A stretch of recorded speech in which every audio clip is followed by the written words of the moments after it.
with Mr. Samandari. Ah, that's nice. We'll take you on, Gisa, in the questions. Okay.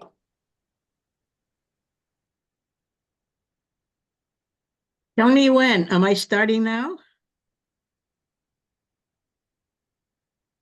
Yes, you start now.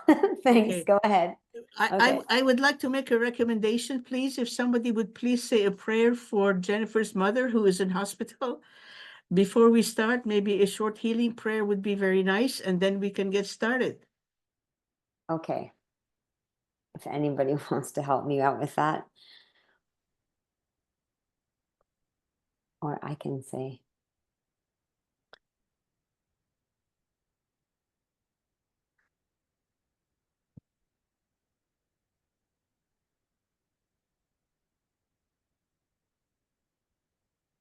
Okay, I will start with a prayer for my mother.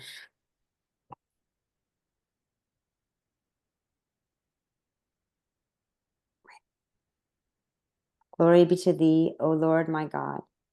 I beg of thee, by thy name through which he who is thy beauty has been established upon the throne of thy cause, and by thy name through which thou changest all things and gatherest together all things, and callest to account all things, and rewardest all things, and preservest all things, and sustainest all things. I beg of thee to guard this handmaiden who has fled for refuge to thee, and has sought the shelter of him in whom thou thyself art manifest, and has put her whole trust and confidence in thee. She is sick, O my God, and has entered beneath the shadow of the tree of thy healing, afflicted, and has fled to the city of thy protection, diseased, and has sought the fountainhead of thy favors, sorely vexed, and has hastened to the wellspring of thy tranquility, burdened with sin, and has set her face towards the court of thy forgiveness. Tire her by thy sovereignty and thy loving kindness, O my God and my beloved, with the raiment of thy balm and thy healing, and make her quaff of the cup of thy mercy and thy favors. Protect her, moreover, from every affliction and ailment, from all pain and sickness, and from whatsoever may be abhorrent unto thee. Thou in truth art immensely exalted above all else except thyself. Thou art verily the healer, the all-sufficing, the preserver, the ever-forgiving, the most merciful.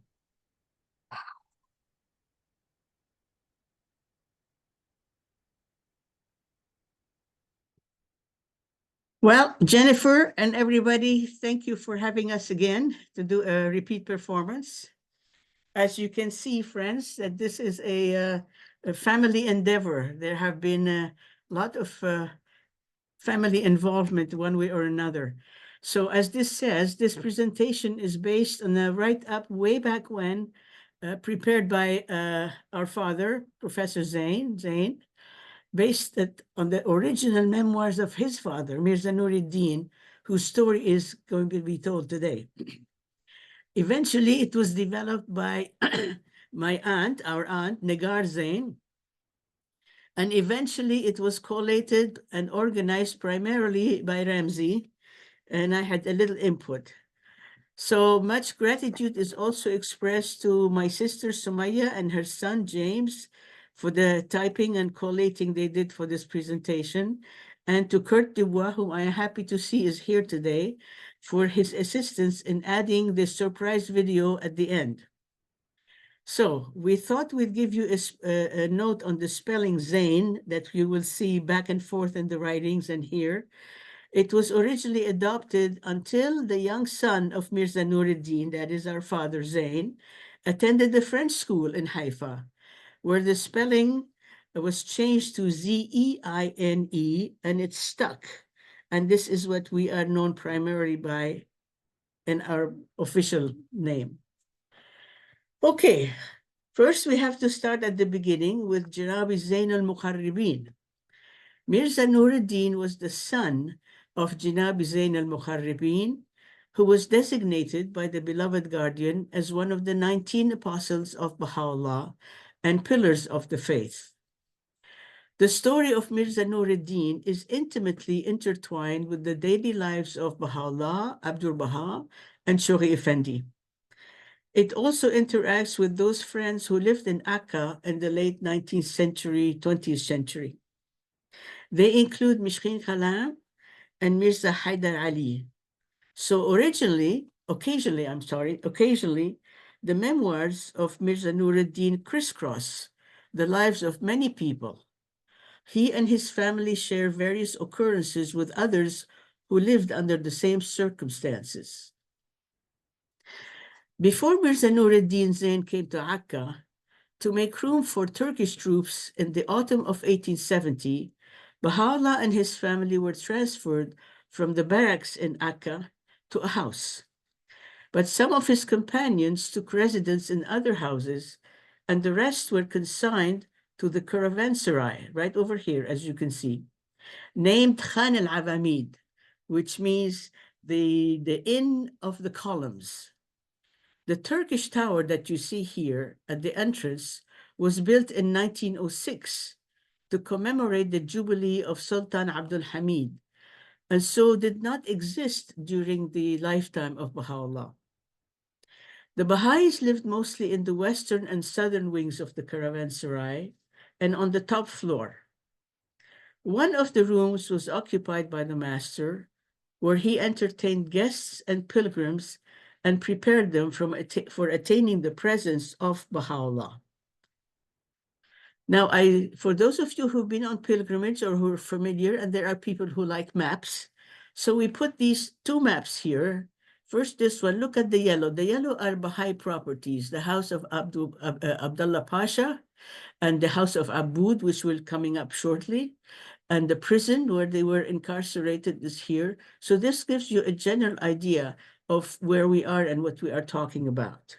This is a close-up of, again, the city of Akka. This is the house of Abud. Again, it will come up shortly. And the prison is over here. And this is the new city of Akka. And the Baha'i gardens are over here. So, back to Mirza Nur'ud-din. He was born in Mosul, Iraq, in 1878. And Mirza Nur'ud-din spent his childhood in the community of the exiles in Iraq. Nur'ud-din Zayn was one of the few Baha'is who had the great privilege of having come into the presence of Baha'u'llah in Akka, and of having served Abdu Baha and the beloved guardian for nearly 50 years, both as amanuensis and the Persian secretary. And I felt I really wanted to put the word amanuensis and what it meant, so I looked it up. Amanuensis is a kind of a sort of a secretary, because he was Persian secretary, but he is also an artistic assistant. And you will see, because of his calligraphy, his artistic calligraphy kind of joins this definition. So he takes dictation or copies manuscripts, which was also his big job, is copying letters and copying manuscripts. So Mirza Nur'ud-din also served the greatest holy leaf. He acted as her secretary, Bahiya Khanum, during the period from April to December 1922. Now, for those friends of us who are here, Bahiya Khanum is the sister of Abdu Baha. So during the period of April to December 1922, during this time, she administered the affairs of the faith in the absence of the beloved guardian who was in Europe at the time. So in 1886, Baha'u'llah gave permission to Janabi Zayn to come from Mosul to Akka. 1 year later, permission was granted for the family to follow. So he was there and he was ready for them. Upon arriving in Akka, Janabi Zayn and his family lived in Khan al-Awamid. This is that famous caravanserai, and this is a different perspective, but you remember the tower, which is a new addition. Now, a sketch of the plan of the Khan al-Awamid was prepared by Zayn. It included a list of Baha'i families who resided in either one or two rooms. An anecdotal account indicates that each room was divided in two by a curtain. The front part included the reception and kitchen. The back part was the family quarters. So I thought I'd stop here for a minute and show you a few of the rooms, who was where. because there's a lot of material on this page. So I'll identify a few of them.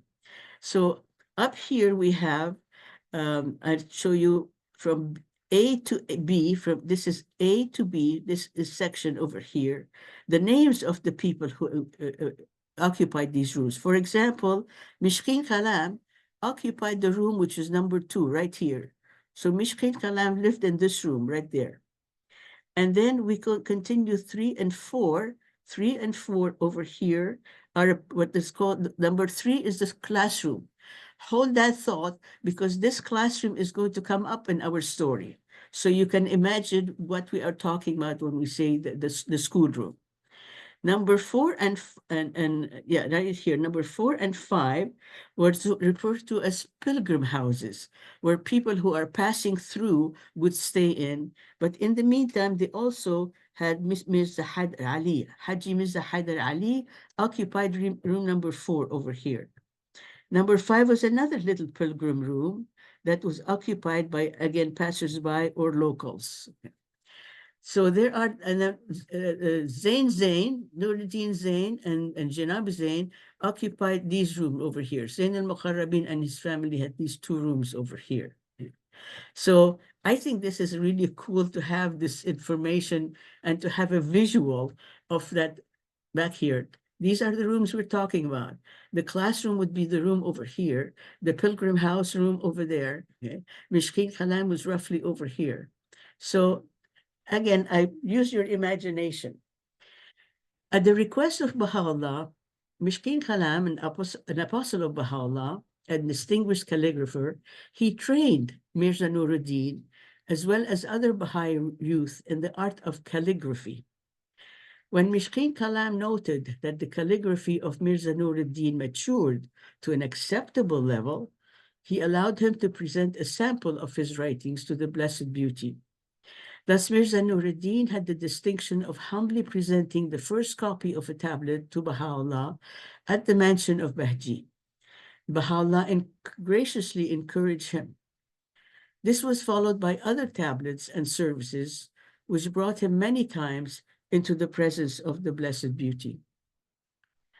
The first time Mirza Nur'ud-din saw Baha'u'llah, he wrote in his memoirs that the first time this humble servant saw the ancient beauty was in Beit Abud.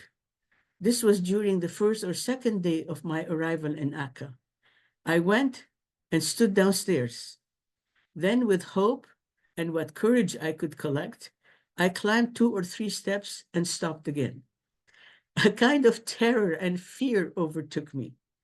I could see 2 believers with arms folded in a state of submissiveness and obedience, standing at the top of the steps.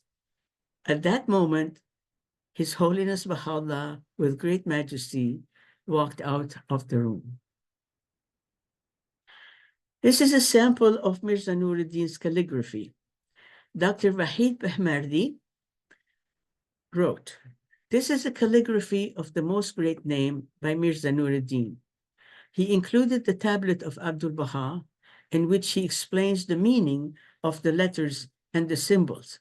You can see them over here, and all this writing in between the calligraphy. So the tablet is published in Madiye Asmani. This calligraphy was printed in Iran, and it is hung in many Baha'i houses, including our house, where it is in a frame on the wall of our living room. Mirza Nur'ud-din made this piece of calligraphy in 1911, when he was living in Haifa during the ministry of Abdu Baha, just before his departure to the West. Dr. Wahid Behmardi continues, the inclusion of this tablet was most probably with the approval of Abdu Baha himself, because, he says, as far as I know, after going through the memoirs of Mirza Nur'ud-din, he never did anything without the approval of the master. The same applied to all that he did during the period of the guardianship, when he was careful to have the approval of the guardian for everything he did for the faith. During the period extending between the time he arrived to the Holy Land, 1887, and the ascension of Baha'u'llah, 1892, Mirza Nur'ud-din was often in the company of his father, Zayn. When they were honored to be in the presence of Baha'u'llah, he has recorded in his memoirs several such occurrences. Some have the special touch of humor associated with Zayn.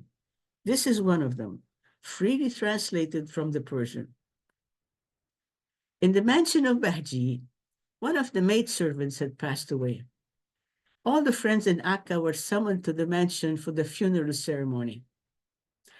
Although death brings with it a wave of sadness, our hearts were gladdened, for we were on our way to attain the presence of our beloved, the Lord of the worlds.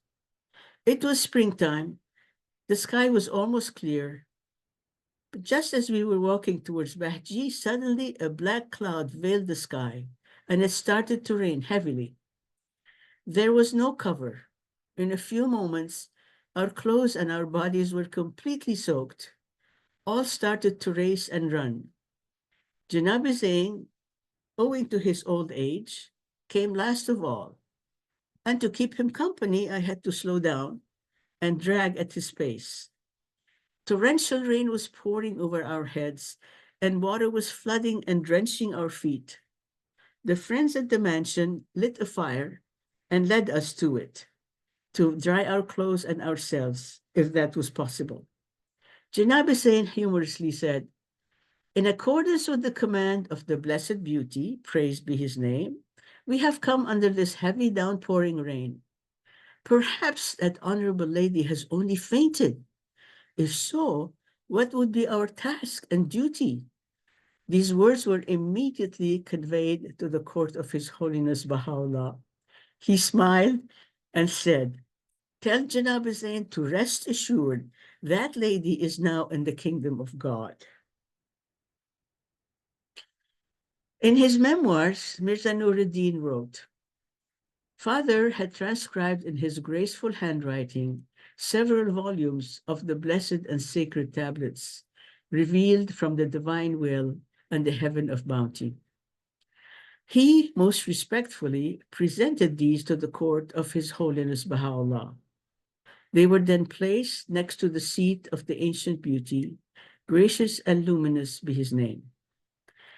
Most of the time, when the friends, residents, pilgrims, and visitors would have the honor to come into his holy presence, he, with the hand of power and might, would raise one of the volumes and would, with the most melodious and sublime tone, most pure and clear, read or chant a whole tablet or part thereof.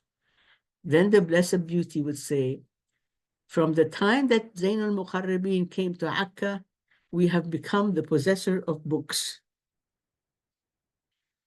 One evening, in my father's room, Sheikh Salman related, "On one of my journeys, during the days of the ancient beauty, I was carrying the merciful tablets and was returning from the Holy Land to Iran. He said that in Aleppo, the Iranian consul had him arrested to be searched the next day. Knowing that they will find the sacred tablets, he ate as much as he could of the sheets of paper. The rest he rubbed with his fingers, reduced them to small pieces, and spread them around the room. Then he got sick. During the next trip to Akka, he addressed Baha'u'llah saying, 'I beseech my Lord and Master that the sacred tablets be written on thin paper, for that would make eating them much easier.' He saw a smile on the face of Baha'u'llah. In the corner of the garden of Rezwan, near the room of the ancient beauty, there were many ducks swimming at their leisure in the nearby river. One day, late in the afternoon, my father, Zayn, this humble servant, and 2 or 3 others were standing near the door, outside the garden. We were anxiously awaiting the arrival of Baha'u'llah from the mansion of Bahji. We saw His Holiness and his retinue approaching. Then suddenly and unexpectedly, the ducks came out of the water, quacking, running, and flying happily until they reached the glorious procession. Again, in the same manner, streaming ahead of the group, they reached the garden, threw themselves in the water, and went to a small spot of dry land behind the room of Baha'u'llah. This strange and beautiful scene had a very splendid effect on all those who were present. Baha'u'llah seated himself near the window, which opened onto the little spot of land where the ducks were waiting. They were busily quacking until His Holiness, with his own hands, cut the bread in tiny pieces and threw them out the window to the hungry ducks. In those sweet moments, I was humbly standing at the door when he said, "Oh, good man, come here. Those birds are hungry." And he handed me a loaf of bread, saying, "You too, cut this bread into small pieces and give them to me. I will feed the birds." I was only a few steps away from his throne. Then he said, "Be seated." As soon as I finished cutting the loaf of bread, I took the pieces in my two hands and put them in his outstretched hand. He, the most generous, would feed the hungry birds. One day, on the day of the great feast of Rizwan, Baha'u'llah would be either at the mansion of Bahji or would be in Akka. During all the 12 days of the festival, a large table would be set, covered with all kinds of Persian sweets, prepared by Muhammad Rida Kanadi Shirazi. The believers, residents, visitors, and pilgrims all came to his exalted presence. He would stand at the table, and with his hands, he would fill with sweets the clean, outstretched handkerchief of each one present. A divine smile was on his countenance. He would greet those ardent lovers of his supreme being with marhaba, marhaba, welcome, welcome, and then would dismiss them with his sweet words of, "May the peace of God and his protection be with you." He would then meet with another group of waiting believers. In the holy presence of the ancient beauty, no mortal had the power or the ability to raise his head, nor his eyes to glance at that most bright and luminous countenance, unless he, the Almighty, addressed the person, and only when a reply was required, or a matter was to be expressed. Then he, the most gracious, would grant that servant the power to speak and the ability to gaze on the everlasting light. In Akka, Abdu Baha and his family lived upstairs in the residence known as the house of Abdullah Pasha. Remember the map, it was one of the yellow spots. He answered letters and revealed tablets, often dictating them to Mirza Nur'ud-din. This took place in the room located to the right of the landing at the top of the stairs. And I'm sure many of you have been there and have been into that room. In the days of the ancient beauty, praised be his name, and in the days of the Master, the center of the covenant, whenever it was anticipated that the government might order a house search for holy writings possessed by the Friends, all the sacred tablets and holy writings that were in the possession of the believers were, for the sake of preservation and protection, collected and concealed in a safe place. Ramzi Zayn, my brother, shared the following. My grandfather, Mirza Nur'ud-din, told me that in times of danger, during the days that Abdul Baha lived in the house of Abdullah Pasha, all available tablets would be packed in a wooden box.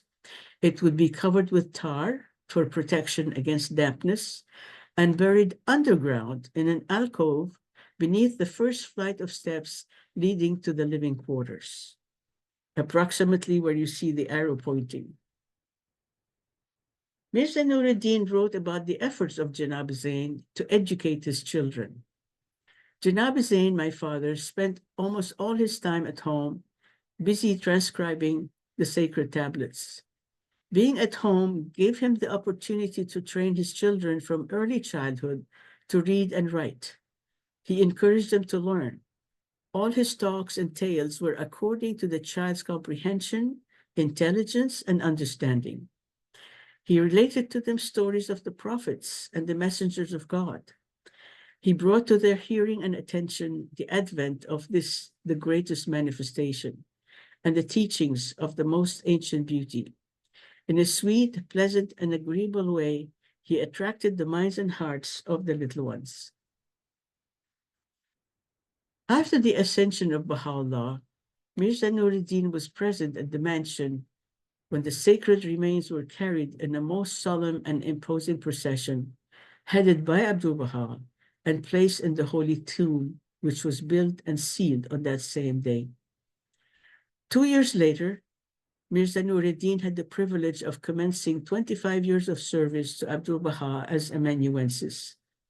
He wrote down many of the sacred tablets addressed to individuals, communities, and groups while they were being revealed. As secretary, he rewrote the revealed word in his distinguished calligraphy, which was always checked by the master. How Abdu Baha revealed tablets. In his memoirs, Mirza Nur'ud-din described how Abdu Baha revealed tablets both in public and in private. In public, Abdu Baha would converse with those present and at the same time dictate tablets to the amanuensis. This would occur as a result of the great number of letters that came from many parts of the world and due to his unusually crowded schedule when every minute counted. Mirza Nur'ud-din struggled with words to describe his experience while taking down the revealed word during his private sessions with Abdu Baha. He said it was a realm beyond the ken of mine. Often during the night and during the day, the revelation of the tablets took place in the room of the master. To the eyes of creation, this was a matchless sight. No man could bear to perceive its glory. At those moments, there was a strange and wondrous spiritual uplift and commotion. It was a world of its own, encompassed and illumined by radiance of light. Those moments were unique and singular. The visible and invisible realms were moved by fervor and exaltation, and heavens and earth came to ecstasy and rejoicing. My Lord and beloved Master would command this humble servant to be seated and to say, after writing each sentence, "Yea, I am ready." With a luminous countenance, at times seated and at moments pacing up and down the room, sometimes raising and holding his turban and in his hand, his hair with its musk fragrance distractedly flowing over his shoulders, his delicate and tender face beaming with resplendent light and beauty. 2, sometimes 3 hours and more would pass. During this time, and without interruption, his most beautiful voice, with exquisite melody, would reverberate with effulgence of mercy from the clouds of kindness and compassion.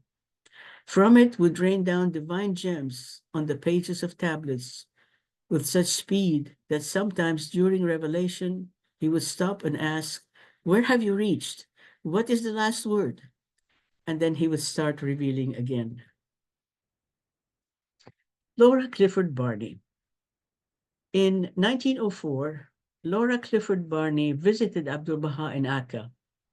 She was a renowned and distinguished Baha'i from Paris and one of the earliest believers of the Western world. She collaborated with her future husband, Hippolyte Dreyfus, on the editing and translation of his work. In 1905-06, accompanied by a chaperone and Dreyfus, she visited Persia, the Caucasus, and Russia. The first European Baha'i to visit Iran, the cradle of the faith. After their marriage, April 1911, when they both adopted the surname Dreyfus Barney, she traveled extensively with him. Laura Clifford Barney came to the Holy Land many times on pilgrimage. She had learned Persian and could speak it fluently. The talks between Abdul Baha and Laura Clifford Barney took place during the difficult years of 1904 to 1906, when she was confined to the city of Akka by the Turkish government and permitted to receive only a few visitors. It was during lunchtime that she asked her questions, and Abdu Baha answered them. Then and there, she recorded his answers. The book, Some Answered Questions, subtitled Talks During Luncheon, was first published in London in 1908. The master, the exemplar of the faith of Baha'u'llah, had arranged for a room and established a small school for the children of believers. You know what that room is. You saw it on the little map. It was in the Khan al-Awamid, the Caravanserai. So some notables of Akka sent their children to this school also, which was in a building owned later by Abdu Baha Agha Khaduri near the Great Mosque of Akka. So the school started first in Khan al-Awamid and later moved to this particular room. It was known as the Mosque of Al-Jazzar. This is the mosque near which the school was. Ahmad Pasha Al-Jazzar, the famed governor of Akka. A year after our arrival, I was sent to the school. Towards the top of the building, climbing the steps, there was an enclosure, a tiny yard. Here was our schoolroom. A few steps to the inside, there was a large space. This included an independent house. Mirza Musa Aghai Kalim, the pillar of the faith, always standing ready to serve his brother Baha'u'llah in any capacity, resided there. So this is a picture of the brother of Baha'u'llah. Still a few steps further from this large space, there was a room occupied by Janabi Nabil Zarandi, the famed historian and poet. The teacher of the school was Khoja Effendi, a learned and educated man. He was an Ottoman Turk and apparently an exile in Akka. Because he was aged, alone, and a stranger, Abdul Baha, the compassionate, the merciful, appointed him as the teacher of the school. Although our teacher was a Turk, he knew the Persian and Arabic languages. He was skilled in various subjects, such as mathematics, geometry, geography, and Arabic grammar. As a person, he was of a nervous nature and a little hot-tempered. I also remember that one blessed day when I was in the presence of Baha'u'llah, glorified be his name, he was walking up and down the room. His Holiness then approached the door where this humble servant in utmost submissiveness and humility was standing. He opened the cupboard and handed me one apple. Then he placed his hand on one side of my face, a blessing, incalculable and imperishable. I was dismissed. One day, the government leaders, pillars of the community, the city's ulamas, learned people, mystics, and intellectuals came out to the mansion. The Blessed Beauty paid them no attention whatsoever. They were not admitted to his presence, nor did he inquire after any of them. I sat down with them and kept them company for some hours, after which they left. With all these problems and difficulties, Abdul Baha paid great attention to the education of children, as we know now, and Baha'i youth in Akka. In his view, this one was one of the most important matters. He called this humble servant to attain his presence and said, "In the room next to my room in the pilgrim house, I wish to establish a school, the administration of which is to be entrusted to you. Go and prepare the necessities." It was a large room. I brought the carpenter who made the benches. So they had to literally start from scratch by building benches and chairs. The lessons consisted of the Kitab-i Khan, or the Book of Certitude, the Golestani Sa'di, or the Rose Garden of Sa'di, preliminary studies of arithmetic, multiplication and division, elementary English, writing, Arabic and Persian writing, and dictation. The teaching staff and what they taught. Dr. Yunus Khani Afrikhte assisted in the teaching of Persian reading.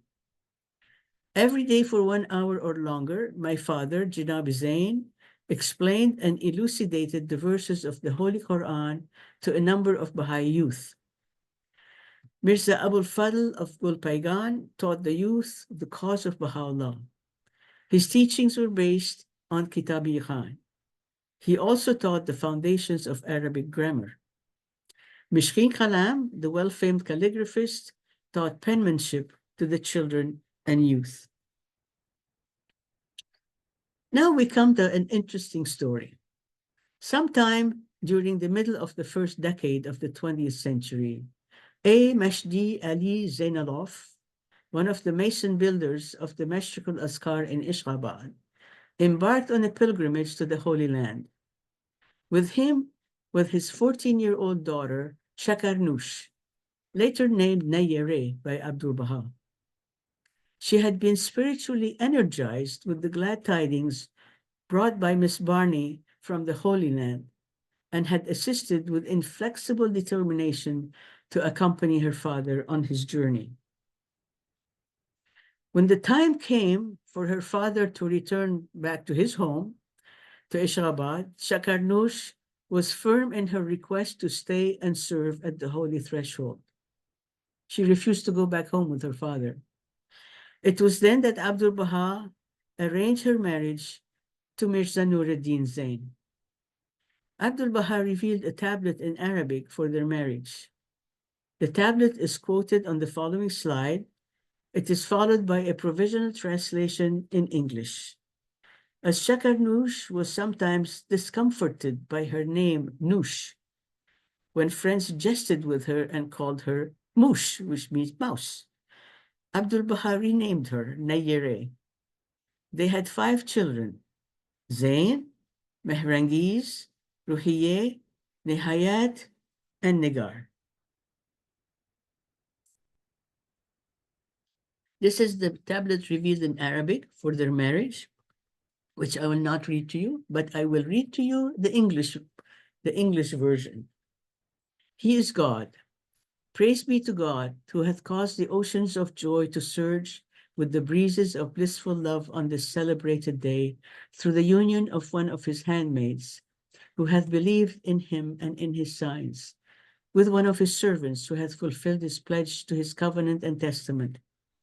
They have become 2 tokens of his love, 2 flames ignited by the fire of attraction to his beauty, 2 words from the book of his signs, 2 trees of the garden of his lights, and 2 stars in the horizon of his recognition.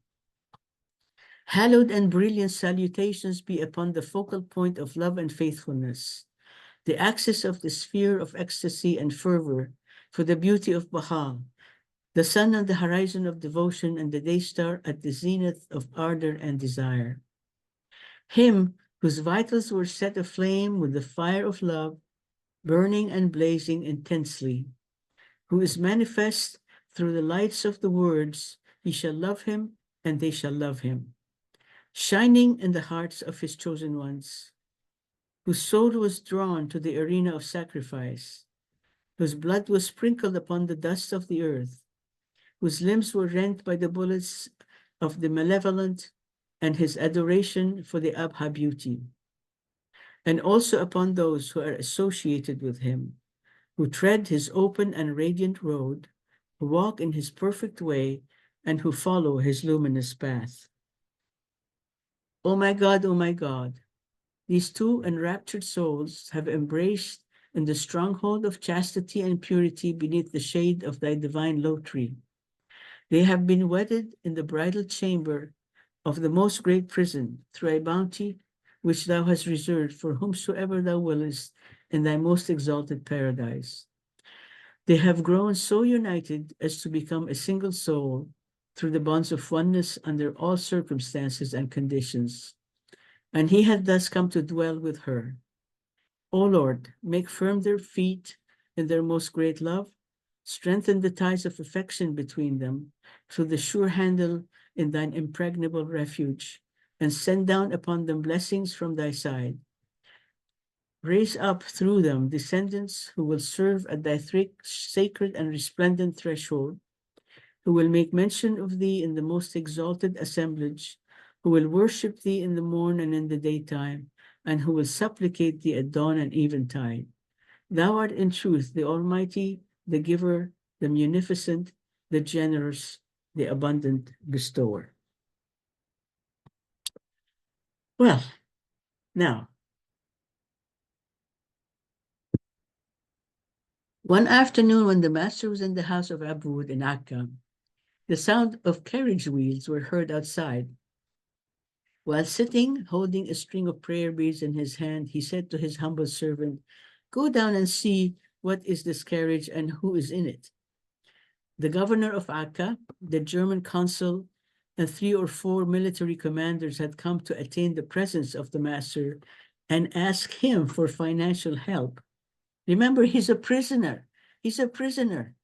So they came to ask him for financial help as the country was at war and needed material assistance. Abdu Baha made it clear to them that no such funds were available. He then said, "If each one of you would himself lend me 100 pounds today, at the end of this waging combat and warfare, I shall return it to him in twofold." They rose up and left. One day, a young student came to Abdul Baha, who asked him what he wanted. The youth said, "I want to get married, but I don't have the means." Abdul Baha smiled and said, now this is from Quranic background. Remember, this is Muslim background. So Abdul Baha smiled and said, "What for do you seek a wife? For you will throw yourself in trouble. Now you are at peace and free from care and worry. Having a family causes entanglements. Don't you know that for every believer, there are 70 nymphs waiting for him in paradise? In this world, you are in tranquility, and in the next, the maids are waiting for you." After thinking, the young man said, "I want in this world one of those nymphs, and I will forego the other 69. The master smiled and said, "Very well. Now that you are satisfied with one, come and take these 2 gold coins and prepare the sweets and sherbet for the marriage." Haji Ramadan was an Arab Baha'i who spoke Persian. In those days, having traveled much, he was known as a man of the world. He had a lot of experience. He was courageous and was very daring and bold. From the traces of bruises which appeared on his forehead and face and on some parts of his body, it so seemed that before becoming a believer, he had been a gang leader of a group of highway robbers. To this fact, he himself confessed. He had withstood the rigors of such a life before his confirmation in the faith. He was an illiterate man, but spiritually, he had the highest degree of affection, sincerity, and sacrifice. He was attracted to the effulgent light of glory emanating from the Master, Abdu Baha, and was fascinated by his encompassing compassion and mercy. One time, when Haji Ramadan planned his return from Iran to the Holy Land, the believers gathered a sum of money for their fellow brethren. Haji Ramadan could only carry with him 1,000 gold pounds. He said, "I heated black tar, made it into a ball, and dropped the gold coins in it. I brought 2 donkeys. On one, I placed an expensive saddlebag filled with colored silk material. On the other one, put a shabby saddlebag. I hid the ball of tar under some straw at the bottom of this shaggy saddlebag. I mounted the first donkey, and driving the second one ahead, departed. Near the Holy Land, 3 or 4 highway robbers blocked the road. I had fast to the donkey I was riding. Their attention was focused on the colored silk which was visible, thus ignoring the other miserable burden of beast which carried the gold. I swore to them by the Almighty God and entreated them to take the other donkey and leave me to deliver the entrusted goods to their owners. As I moaned and groaned, my heart was beating with joy. I held fast to the donkey I was riding until I saw a glimmer of a dagger brought out from the belt of one of the robbers. It pierced the back of my hand, and the blood flowed, forcing me with relief to give up my donkey, which I happily saw was driven away by its new masters. Excuse me.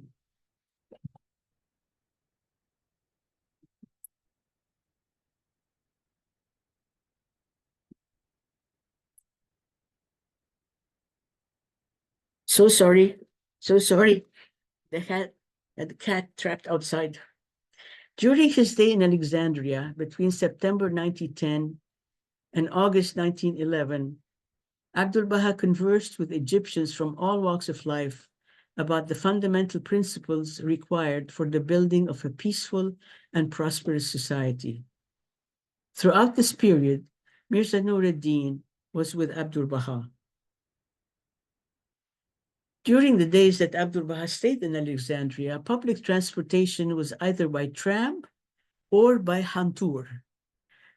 Both are shown in the adjacent photograph right here. This is the tram, and these are the hanturs. The hantur was a horse-drawn carriage, which would be the taxi of those times. You can visualize Abdul Baha using both types of transportation. The hantur is still used in Egypt as a tourist attraction. During the period that Abdul Baha was in Alexandria, Mirza Nur'ud-din was with him for 1 year. Then he was asked by Abdul Baha to accompany the distinguished Baha'i teacher, Haji Mirza Haidar Ali, back to the Holy Land. Shortly afterwards, Abdul Baha left for Europe. Abdul Baha left Haifa for Port Said, Egypt, on August 29, 1910.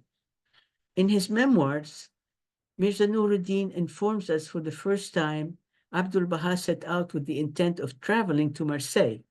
He wrote, "The sojourn of Abdul Baha in Port Said lasted 23 days. On the afternoon of the 24th day, he said to this humble servant, 'Tonight I am leaving.'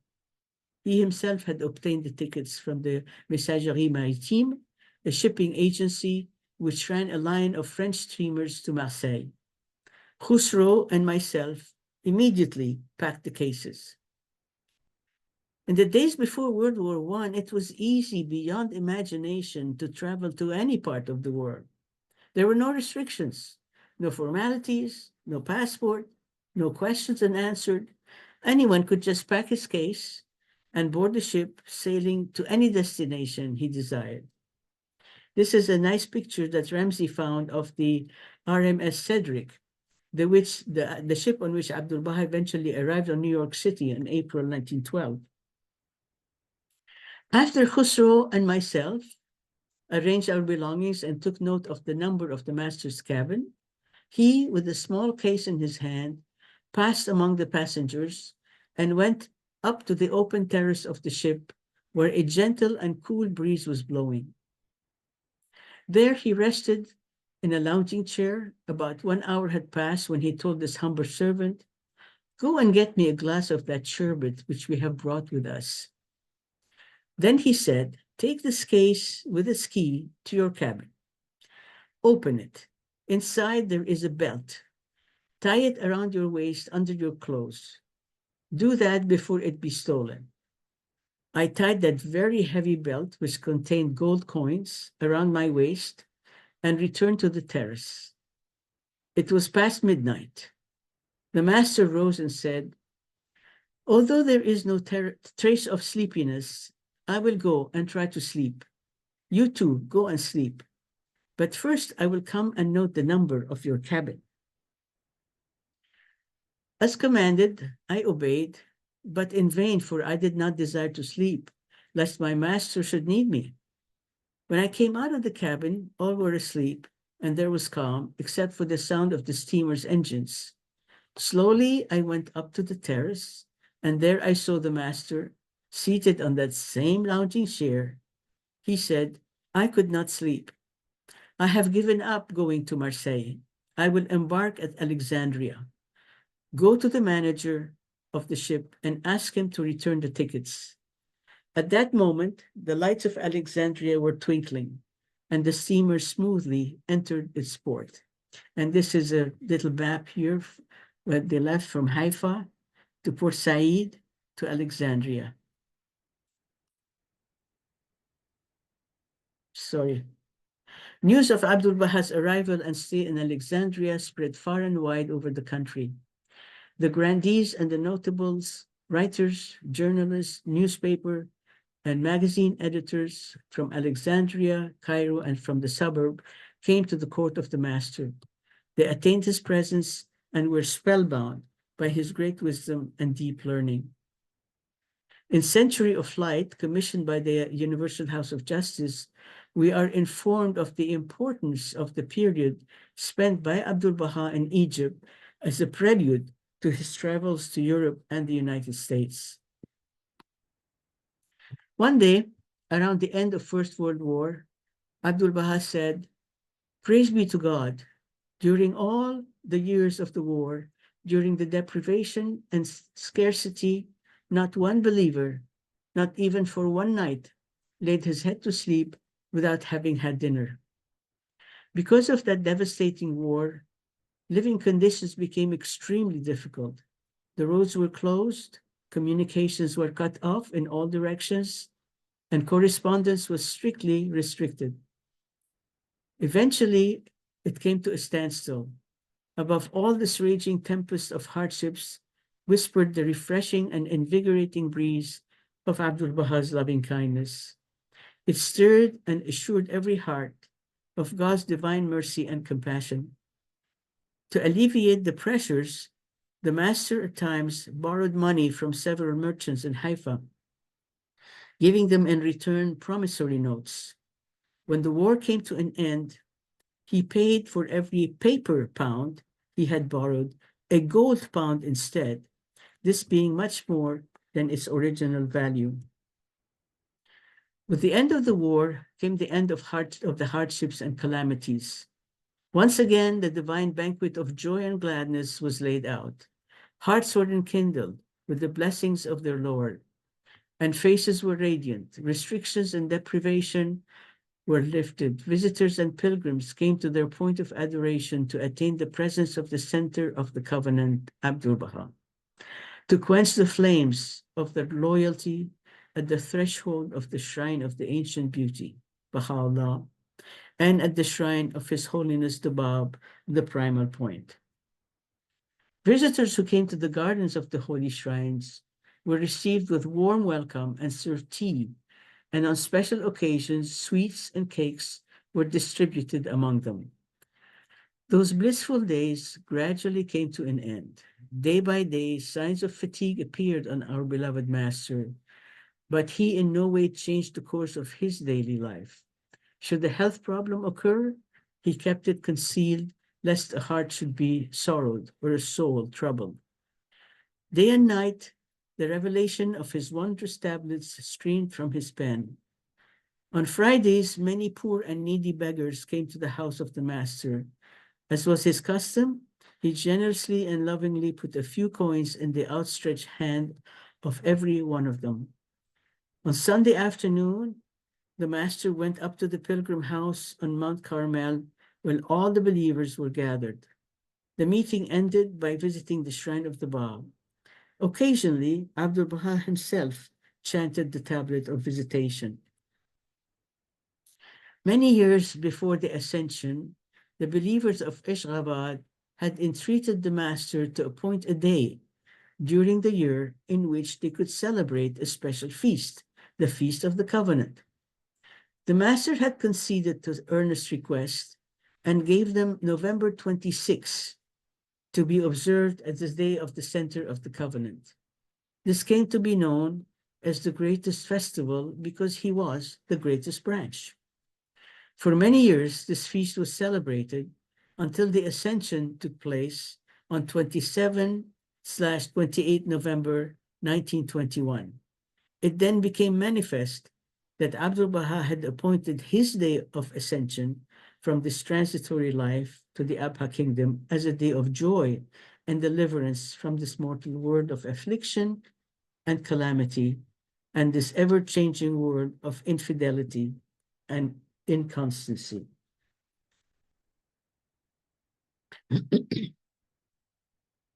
One late afternoon, some days before the ascension, the master very graciously summoned me to his presence.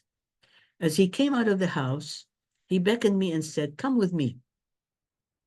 And then he walked towards the German colony. No one else was with us. He walked a long distance towards the west side of the colony and reached a spot where there were olive trees, trees which were known among the people to have lived from the days of His Holiness Christ. All along the way, no single letter or word was uttered by him. I wondered to myself, for on previous occasions, whenever the master called this humble servant to his presence, it was for some matter or to take down his revealed tablets and letters. In that spot, he sat himself down on a stone and pointed to me and said, "Be seated." I sat down on a stone nearby. More than an hour passed. During that time, the divine nightingale of paradise was quiet and silent. Every now and then, he blessed my face with the most gentle and tender look in his eyes, but he said nothing. This humble person was as immovable as the stone on which he was sitting, and was struck with bewilderment and astonishment. Perhaps he, the essence of kindness and compassion, wished not to awaken the broken heart of this wretched servant to the tempest of anxiety, grief, and sorrow. For he, that source of infinite grace and everlasting life, never wished his loved ones to be sad. He wanted them to be always happy and light of heart. He always said, "I am not pleased when I see the face of one of the believers depressed and gloomy. Rather, I wish them always to be laughing and joyful." In that same silence, the master rose and returned to his residence. This humble servant walked behind him without uttering a single word all this time. 3 or 4 days later, I was called again in the presence of my Lord. This time, he was seated on a chair at the head of a large reception room. As I attained his presence, he gently said, "Be seated." In his hand were papers he was reading and correcting. After a few moments, he raised his head, and with favor and grace in his eyes, he said, "You do not know what is coming to pass. If you knew, night and day you will cry." My heart cried out, for after that first incident in the German colony, and now hearing these words, I bitterly wept in a loud and uncontrollable voice. The master looked at me with indescribable kindness and mercy. He said, "Nay, nay, O good man, do not cry. There is nothing to cry about." And he repeated, "Nothing." He continued to read the pamphlet in his hand and then said, "Come, take this pamphlet and go and transcribe it, but hasten and be quick. May the peace of God be upon you. May his assistance be with you." That tablet was the last glorious tablet of Abdu Baha in honor of the believers in America. It was revealed on November 14, 1921, a fortnight before his ascension. This last and sacred tablet, the tablet to the friends in America, was transcribed by this humble servant. On Sunday afternoon, November 27, 1921, I went to the house of the master. He was alone. All the believers in the pilgrim house were on Mount Carmel, celebrating the Feast of the Covenant. How could anyone be aware that that day was to be followed by a night overshadowed with gloom? The master said, "Have you brought the tablet?" "Yes, my lord," I humbly replied, and respectfully presented it to him. Pointing out to the chair, he said, "Be seated." Agha Mirza Hadi Afnan, his son-in-law, came. The master asked, "What has happened to you?" He replied, "I have a cold and wish to visit the holy shrine of the Bab." The master said, "Very good." Agha Mirza Hadi then said, "How much the host at the Feast of the Covenant wished that on such a day, that celebration should be honored with thy presence." The master said, "I, in spirit, am present at that gathering." Then he said to Agha Mirza Hadi, Bring a cup of tea for Mirza Nur'ud-din. At all that was not noticeable to the veiled eyes of this mortal being was that every now and then my Lord and Master took a deep breath. In those numbered moments, moments for which this humble servant can find no words to describe, and for which there would never be any explanation or interpretation, I never knew, nor did it ever occur to my imagination or conception, that those precious seconds were to be the last ones in the presence of my well-beloved Master. Only a few hours were left for the cup of love and everlasting life to be drained to its dregs, leaving behind the darkness of separation and sorrow. After Abdu Baha departed from this mortal world, a flood of people flowed toward the house of the Master. The house now resounded with weeping and lamentation, and ablaze with the fire of separation and anguish and irreparable loss.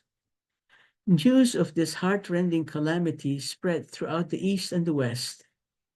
The heads of various religious communities, the notables and the grandees, the officers of the army, the rulers and governors, the merchants, and last but foremost, the poor and the destitute, they all came to bid farewell to Abbas Effendi, their friend and their guide, their father and their succor, from all classes and denominations. It was now Monday, November 28, 1921, around 2 o'clock in the afternoon. Although a number of horse-drawn carriages were there for distinguished people or for those who could not walk all the distance up to the shrine of the Bab, no one used them.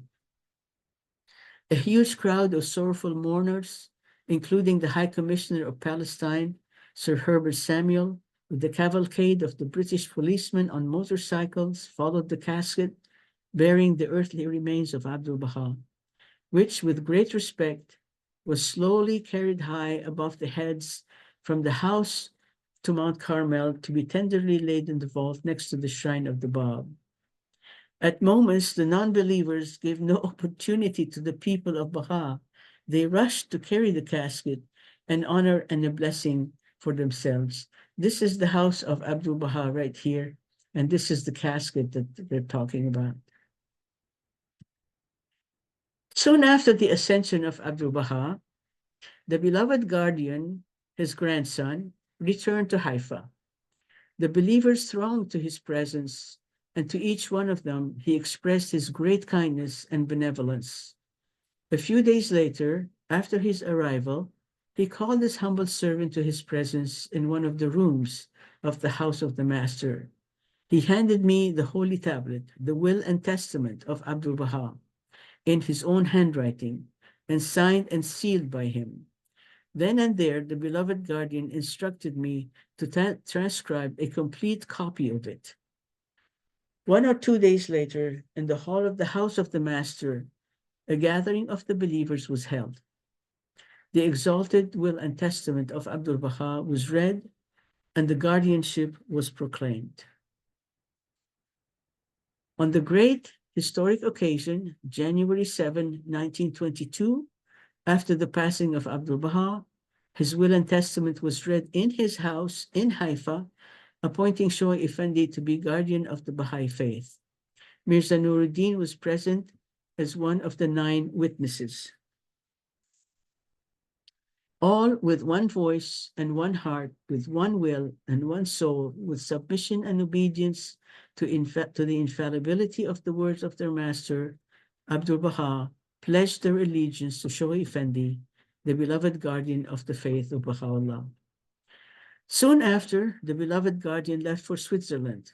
In accordance with the instruction of the greatest holy leaf, this humble servant wrote, in accordance with her dictation, the replies of the letters she received. This continued for a few months until the beloved guardian returned to the Holy Land in December 1922.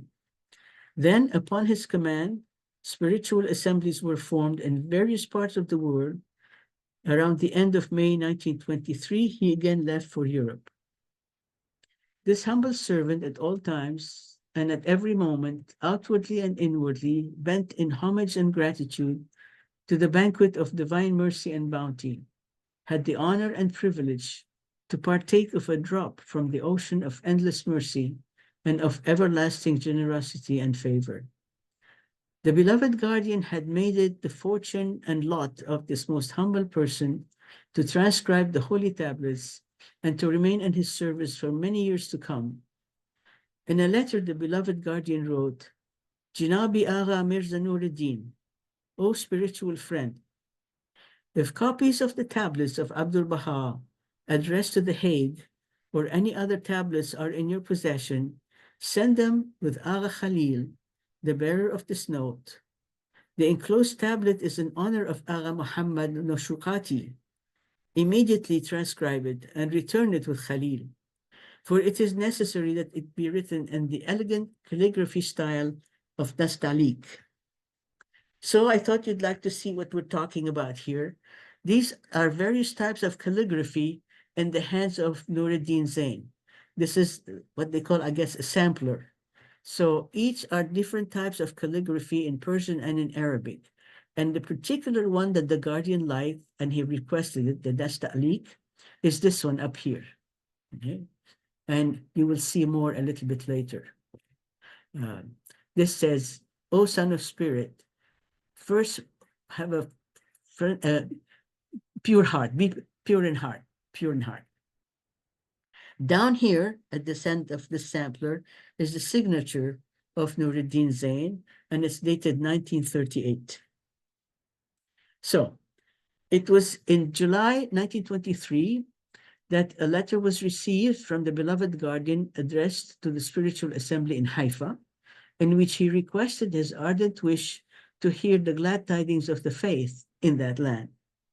For alas, after the ascension of Abdu Baha, once again, the archbreakers of the covenant of Baha'u'llah and those in league with him, and after a period of torpor and obscurity, succumbed to the wilderness of heedlessness and vain imagination. There were a few enemies of Abdu Baha, and some of them from the family of Baha'u'llah. Then these people were not very nice. Believing that the arena was empty, they all rose up in full force to cause sorrow and grief, hopefully anticipating that perchance they would succeed in causing dissension in the faith.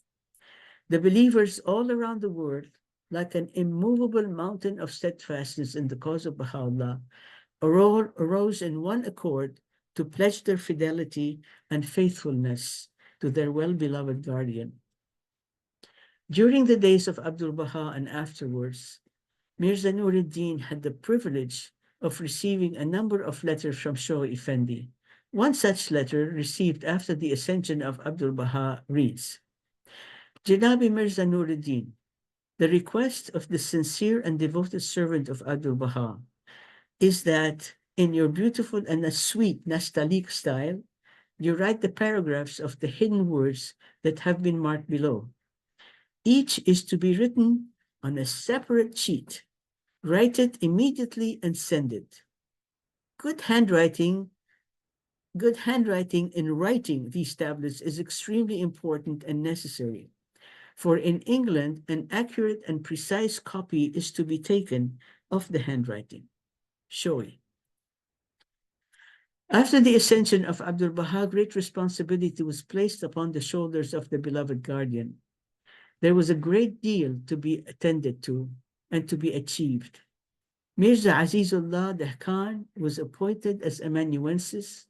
However, during that period and in the years that followed, the beloved guardian, out of bounty and grace, handed to this humble servant the general letters to the believers, which were written by his luminous pen, to transcribe them in the Nastaliq style.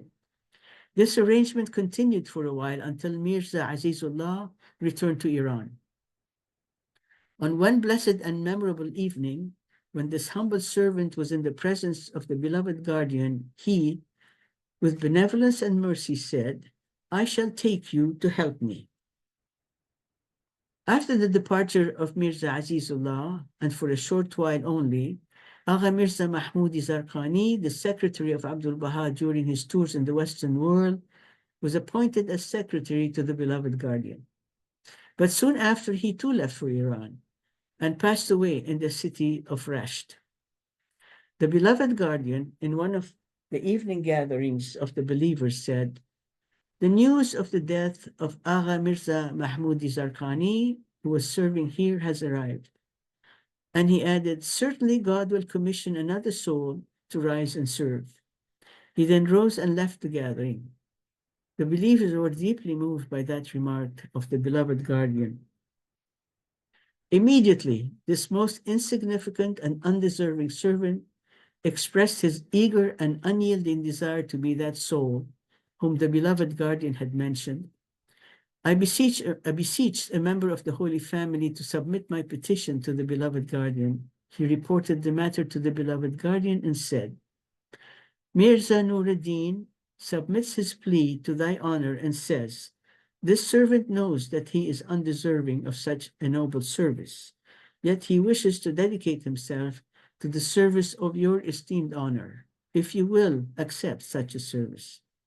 With utmost kindness, this petition found favor in his eyes, and it was accepted. That same evening, a number of petitions from believers with some papers and envelopes were given to this humble servant. The next day, October 1, 1927, was the day on which I started my service at the threshold of our beloved guardian, Shoei Effendi. Great joy and thanksgiving filled my heart when he, with approval, viewed the answers which this humble servant prepared for the letters. From thence onward, I continued my service in that capacity.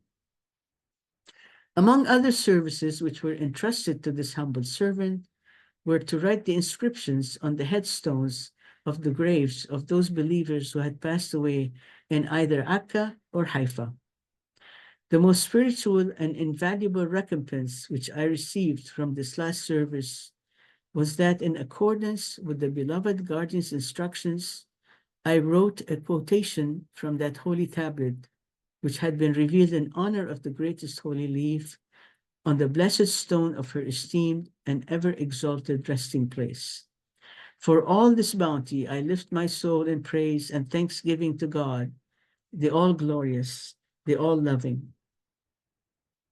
The beloved guardian at all times encompassed me with his loving kindness and bounty. And to add to that bliss which filled my heart, he often blessed me with such attention which stirred the depths of my soul, and I rose to pledge again my renewed and undivided loyalty to his service. One afternoon, when the believers and the pilgrims were gathered in the pilgrim house on Mount Carmel, the beloved guardian honored the friends with his presence. He said, "From morning until now, I have been busy working. Day by day, the affairs of the faith are increasing, and communication and letters have become more numerous." Then he added, "Ask Mirza Nur'ud-din, he knows, and he has the information." Again, the night he left for Europe, he gave this humble servant a number of petitions to reply to. In the morning, I went and presented the letters to his honor. After a while, as he came out of the house, with great kindness, he said, "Until the last moment of my departure, you have written and assisted me." Still on another occasion, after his auspicious marriage, and as he was standing in one part of the garden of the house, I humbly went close and went to kiss the hem of his garment. He did not allow it and said, "I shall not forget your services."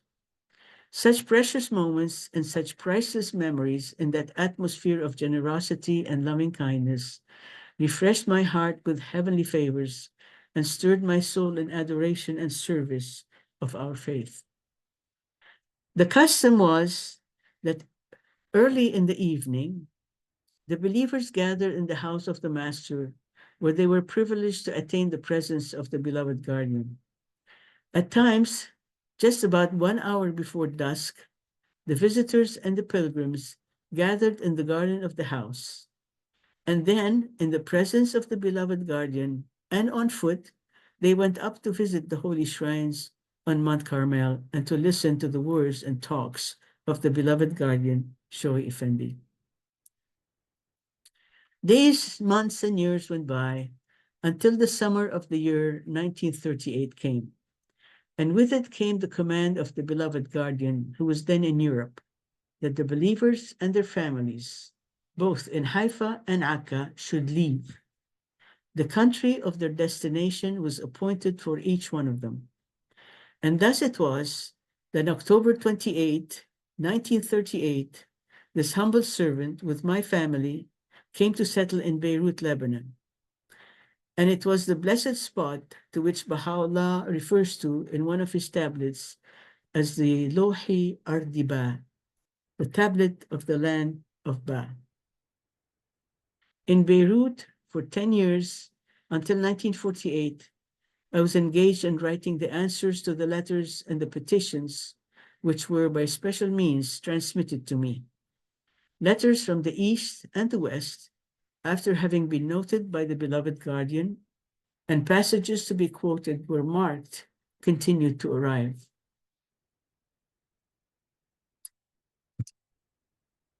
My son Zeine and I cooperated in translating the English passages to Persian and Arabic. Zeine translated Persian and Arabic passages to English. All translated passages were then dispatched to their destinations. Glad tidings of the progress of the propagation of our beloved faith poured in, and communication with the World Center was uninterrupted. Not long after, the Second World War broke out in Europe and spread to other countries. However, this happening did not stop the flow of correspondence that was received and sent from and to the Holy Land. My service continued throughout the year until 1948. It was then that there was a change in the administration and government of Palestine. Correspondence came to a halt. The means of communication were at first interrupted and then strictly prohibited with the neighboring countries. Yet, despite this, and for a while, through other means, I continued my services. Then came a time that brought with it very sad and most grievous news, so shocking and unexpected, news that stunned the believers with agony and grief. The call of divine providence had sounded, and the cry of sorrow and pain had been raised from the dwellers of heaven and earth. A great and tragic calamity had befallen them. The ascension of Shoa'i Effendi, the beloved guardian, that primal branch of the divine and sacred low tree, praise upon him be praise and glory, had left this earthly world forever to attain the Abha realm of glory. Shoa'i Effendi passed away unexpectedly in London on November 4, 1957, at the age of 60.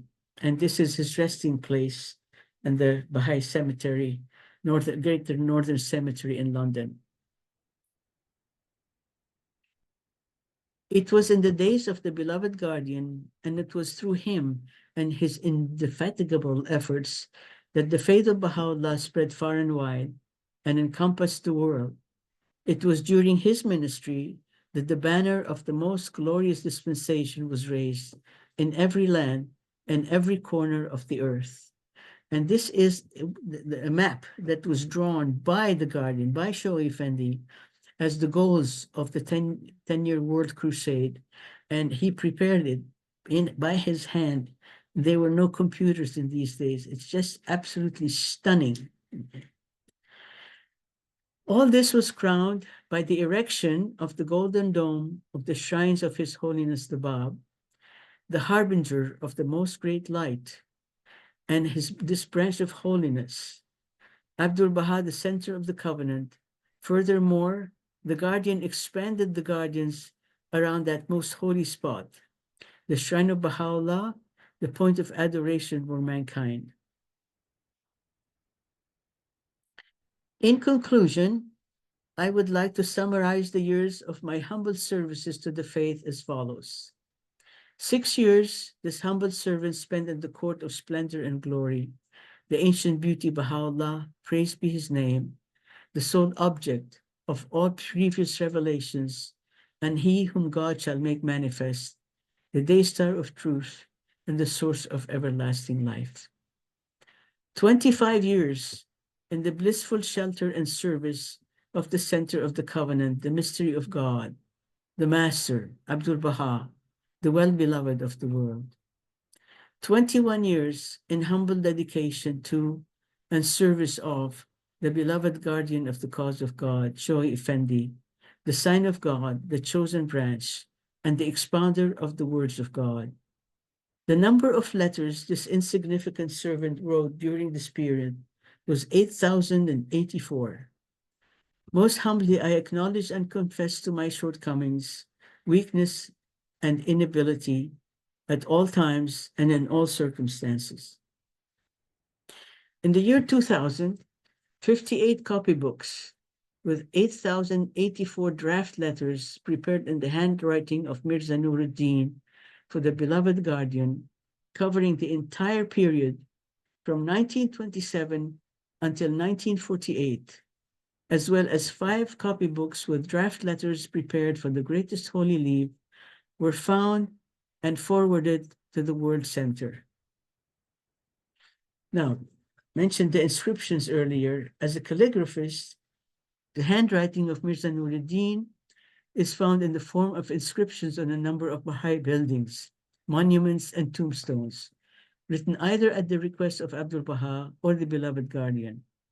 These include the inscriptions on the top of the entrance door of the Persian pilgrim house on Mount Carmel, the greatest name inscribed on the external wall of the holy shrine of Abdu Baha, the inscription on the monument erected on the tombstone of Dr. Eslamont in the Baha'i cemetery at the foot of Mount Carmel. I have pictures coming up, but it was difficult to get the close-up of this, but maybe one day I will. But next time you go, this is the old Persian pilgrim house. Look up here, and this is the handwriting of Mirza Nur'ud-din. Inscription, as mentioned earlier, from a tablet of Baha'u'llah and the calligraphy of Mirza Nur'ud-din on the resting place of the greatest holy leaf, Bahi Khanum, the daughter of Baha'u'llah, and the monument garden. So the tablet is all around this lentil over here. The resting place of Dr. Eslamont, from the Arabic hidden words, and the English translation of what is written here is, O Son of the Supreme, I have made death a messenger of joy to thee. Wherefore dost thou grieve?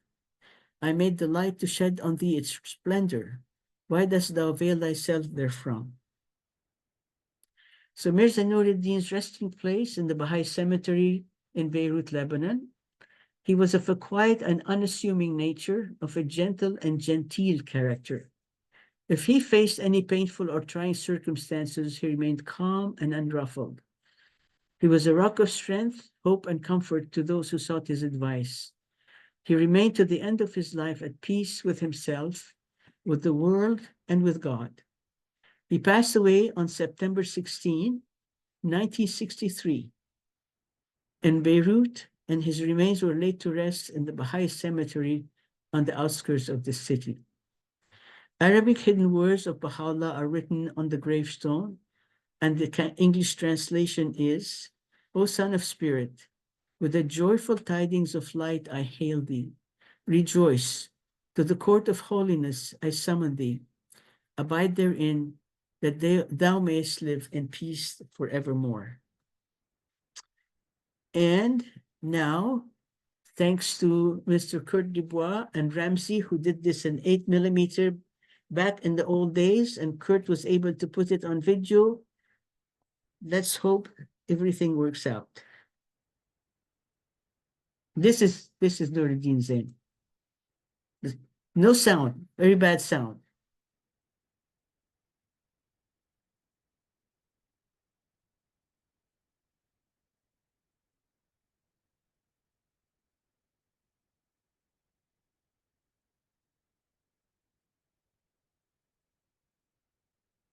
Ramsey, do you want to comment, please?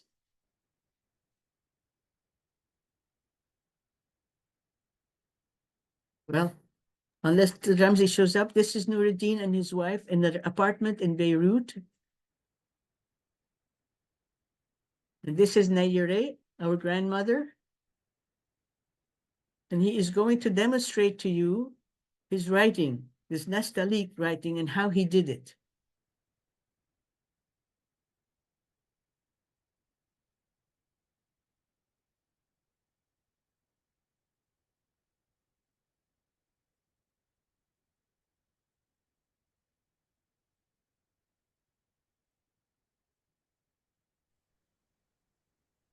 As you can see, he wrote with a reed, which he himself sharpened.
Can you tell us who the people are?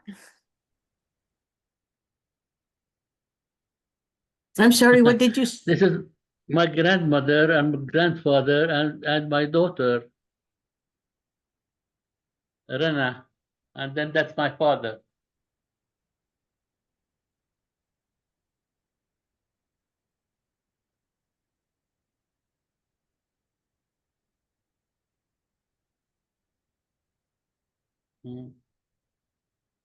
Waleed, this is your mother.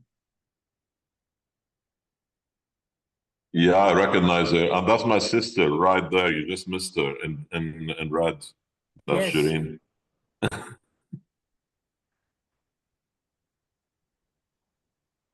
Yeah, this is Rana. For a while, I thought Rana was my cousin. I never realized because Ramsey is older than me. So yeah, that's Shireen and Rana.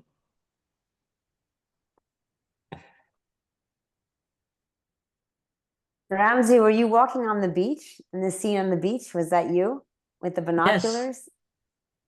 Yes, that was Ramsey. Nice. Oh, nice. Wow. 99 slides.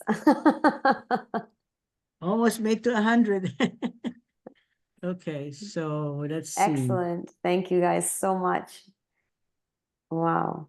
Thank you very, very much. Wow. Are you going to write a book, actually? To put it together as a book? Because it's so nice with this, it's like vignettes, you know, it's like nice short stories that one can share about the central figures. Each slide was done like that. That was so perfect. I'm looking at the chats to see if there are any questions we can answer. If anyone has questions, please raise your hand and then we can mark it. Second. Yeah, I remember Nigar That's telling me. me. I remember Nigar telling me that she had to translate it from Persian into Arabic. This is during the war in Lebanon.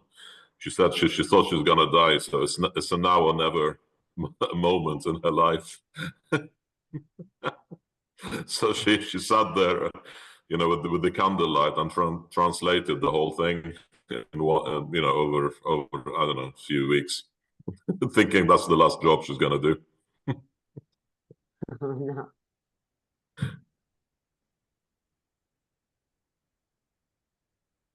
It was extremely well done.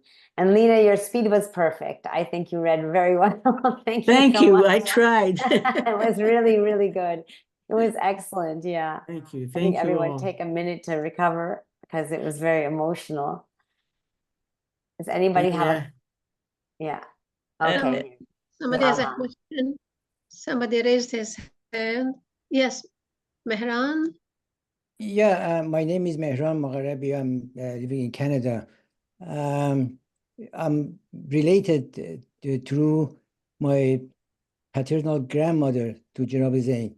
And I remember that when I was very young, I was in Shiraz. I believe Negar Khanum, if I don't mistake, came to Iran and searching for Janab Zayn's family. And I had a great pleasure and honor to meet with this lady on several occasions, and they were very memorable occasions for me. And thank you so much for the presentation. It was quite emotional and very nice. Thank you. Thank you so much. Sure, you're welcome. You're welcome. I know Sumaya and Ramsey, you know better than I do. I know Nigar went to Iran, but that's about all I know. Yeah. Okay. You can see who has their hands raised, right? So yeah, Ilhan. Okay, I'll let you guys do. Ilhan Zahrai. Yes, Alaupa.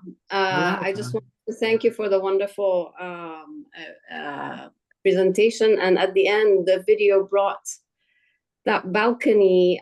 Somehow I remember it with all the plants, and Gama was there. I remember it, and I was very young. I was like, when did Gama pass away? 19. 1974. No, So sorry.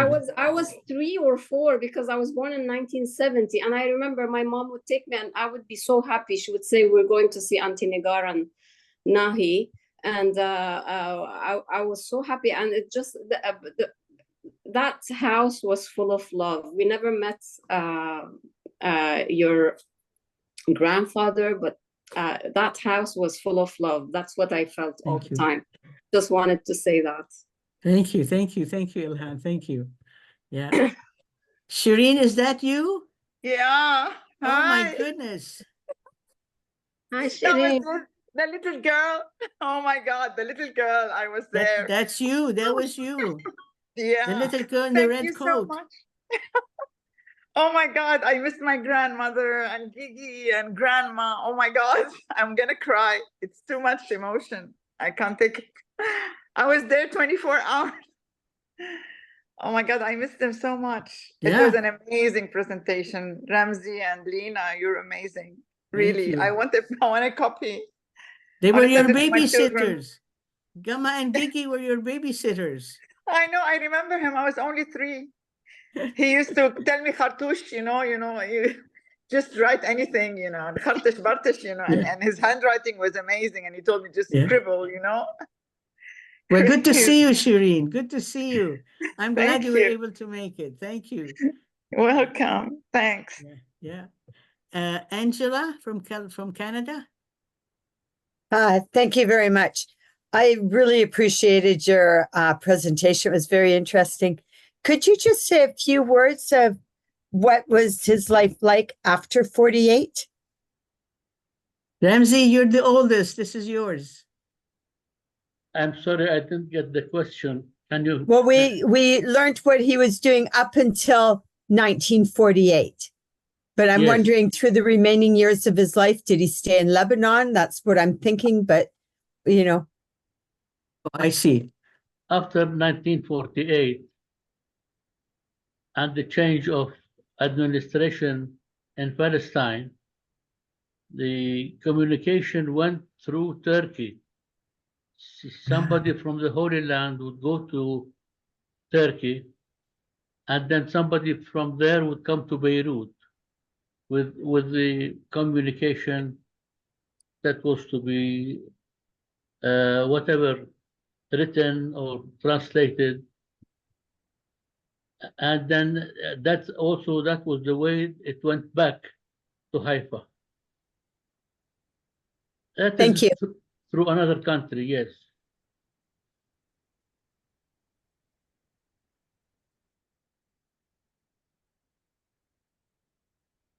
Tahir.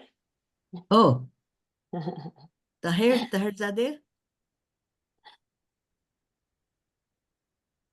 Allah, Lena, thank you very much for such a beautiful presentation. So Ramzi detailed. made it. Ramzi made it. I'm just the reader. And Ramzi Jun, thank you so very much. I think the last time we met was about 60 years ago, if I'm right, or more, in England, if you remember, in Buxton. Oh, Ramzi. I have 2 questions I would like to ask you, if I may, either of you. The first one is, there is mention in your beautiful exposition that that Nur'ud-din Zayn with the other believers was called to Bahji to attend the funeral of a maidservant. And I wonder if you might have further details of that particular incident. It sounds very much as though it might have been Masume Khanum's funeral, where Baha'u'llah anointed each of the friends before they went to the funeral, 5 months or so before his passing, which seems to resonate with what was mentioned. It was in the springtime. If you have any details of that from the records that you have of the date and any details of the funeral, I would be very grateful if perhaps you might be able to make them available to me. Okay, this was not. Unfortunately, yeah, we don't That's have anything other than what was in the presentation. I see. That's all the information we have. If Bless we you. had more information, we would actually have put it in the presentation. Okay. Thank you, Ramzi. If there is, if perhaps sometime later, you could share with me the original, what do you call it, account, I would be very grateful. The second thing I would like to ask is that at the end of August 1910, I think the 29th of August, Abdu Baha set sail from Haifa to Port Said, and he went without telling anyone. The person who accompanied him on that was Munir Zayn, if I'm right. And I think he is the brother of Nur'ud-din, and he traveled with Abdul Baha and a pilgrim whose name was, I think, Abdul Hussein. And then later, I think 2 days later, Nur'ud-din came with Shoghi Effendi, who was a young child, who was a young man at the time, a youth. And then Munir Zayn returned to Haifa. Could you say something about Munir Zayn, who he was, and what his role was in Haifa with Abdul Baha? Unfortunately, I have very, very little information about Munir Zayn. I don't have anything in writing about him. Okay. Lena, do you have something? Do you know anything? Not in writing, no. I just know what we were told as children. He was the brother of Nur'ud-din? He was the brother of Nur'ud-din Zayn, Yes. and at some point in his life, later in his life, he broke the covenant. I And that's didn't why know. we don't have any information. Okay. I didn't know that. Thank you Thank for you. sharing that. Bless you. This Forgive me. clarifies it, so there are no hidden agendas. Bless you. Thank you so much. It's So I have put my email in the chat. So if you want to contact me, Tahir, if I ever find anything in the memoirs, I would be happy to bless you. send you a Bless you. picture of it. Yeah, yeah. Thank you Those so much. those particular pages where this story comes from, I'll just take a picture and send them to you. Bless you. Thank you so very much. I really appreciate that. That's Yeah, you're welcome. such a joy to see you both. Really. Thank you. Thank you. Lena, can I just make a slight correction? Yes, please. Whoever you are. I'm Wahid. I'm Wahid Al-Mardi. Okay, Wahid. Yeah, Wahid. Wahid. Just to clarify that Munir did not break the covenant. Munir just disobeyed the guardian. Okay, and fair enough. was expelled from the faith, but he never broke the covenant. He is not a covenant breaker. Fine, thank you. And thank he you, was, thank in you. fact, one of the secretaries of Abdul Baha during the Ministry. Yes, yes, he was. He had beautiful handwriting also. Of course, he was, in fact, and he was a good translator of some of the writings from even English. He is the first translator of Baha'u'llah and the New Era from English into Persian. Thank you very much, Wahid. I had no idea that this is the exact sequence of events. So, in fact, he was not a covenant breaker. He never broke the covenant. Okay. He disobeyed Abdul Baha when he ordered him to leave Haifa, and that's why he was expelled from the faith. The guardian, he disobeyed the guardian. He disobeyed the guardian, but he did never broke the covenant. I have 4 messages written by Nur'ud-din, by Mirza Nur'ud-din, and signed by him from the guardian on behalf of the guardian to my father. You could see here the signature of Nur'ud-din. It's just to tell you how happy I am to participate or listen to you, to this, to what you said about Mirza Nur'ud-din, that I have in my papers the signature of Mirza Nur'ud-din on 4 messages from the guardian. Allah. Thank you. Wonderful. Thank you. Thank you. Thank you. Excellent. In What fact, date were they, Roshan? Nina, let me just say something. Nur'ud-din Zayn was the secretary of Abdul Baha and also, of course, the secretary of the Guardian. And in fact, there are thousands and thousands, more than even 8,000 letters that were written on behalf of the Guardian, which were written by Mirza Nur'ud-din Zayn.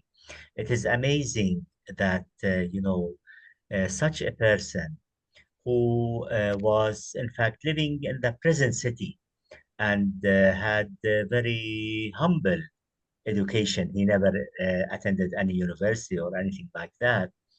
But in fact, I can say, as someone who has been, in fact, teaching Arabic and Persian literature for the past 35 years, that in fact, it's amazing how he could write in such a style, in Persian and even in Arabic. I have a lot of his letters which were written on behalf of the Guardian to Arab Baha'is in Arabic, with an amazing, eloquent style that, in fact, someone who would have studied literature could have written in that way. He was, in fact, a person who was inspired by Abdul Baha and by the Guardian to be able to be the right secretary of Abdul Baha. And that's why, as Ramzi has mentioned, even when he left the Holy Land, the Guardian kept him as his secretary to write his letters on his behalf. He was an inspired person. He was, an extraordinary person in the history of the Baha'i faith. And I'm sure in the course of time, a lot of things will be, in fact, revealed, disclosed, and known about him and his role. These people are now like hidden treasures who will be discovered by future generations. A lot of can be discovered. What you have mentioned is very brilliant, but it is just a drop of the ocean of that person. He had, in fact, established a system for transcribing, for archiving. It is amazing. I have seen a lot of his works. Ramzi knows about this. And I can say that future generations will discover more about him. We are just, in fact, introducing Janab Nur'ud-din Zayn. Of course, if you want to talk about Zayn al-Muqarrabin, that goes beyond, our comprehension and what he did, what you mentioned. Just, telling Mr. Taharzadeh, in fact, in the memoirs of Zayn al-Muqarrabin, there is no mention of the name of that lady who passed away. He just says that one of the ladies who passed away, they, they went to her funeral, and the way he mentions the story, and Nur'ud-din mentions in Persian, it is very, very humorous. You know, even in a funeral, Janab Zain al-Muqarrabin was humorous. He said, you know, آمدیم اینجا که نکنه سکته کرده، همه این راه رو زحمت کشیدیم، بارون. حضرت بها فرمودن به جناب زین بگید مطمئن باشه این خانم در ملکوت ابخاص حالا زحمتش به هدر نرفت. Sorry to interrupt, Lina, but just That's all right. Thank you very much. No, that's all right. You're not interrupting. This is the Q&A at the end and comments and your stories. Ramsey, and did you I should add, I'm so glad to see so many friends from the time of my childhood.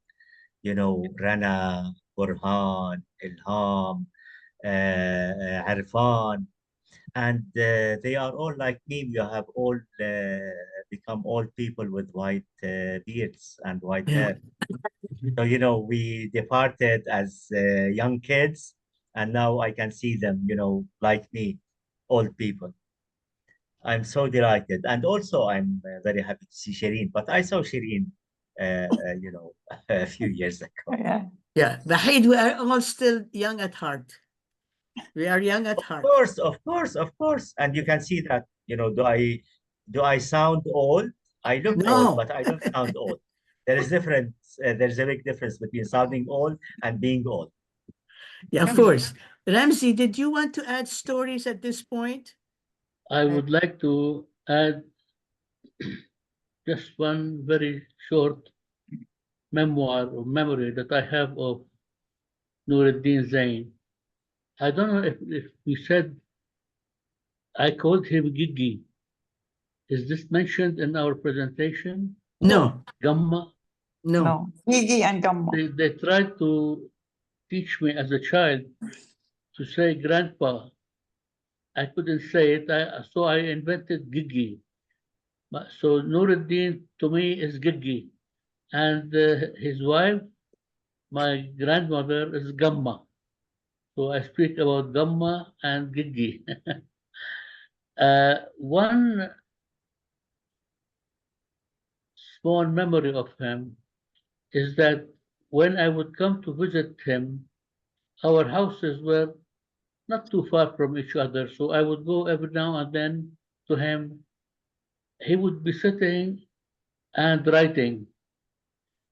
It is the body language that happens there. He would be writing, and then as soon as I come, he takes the pen and the paper, he puts them on the table, and he gives me his full attention.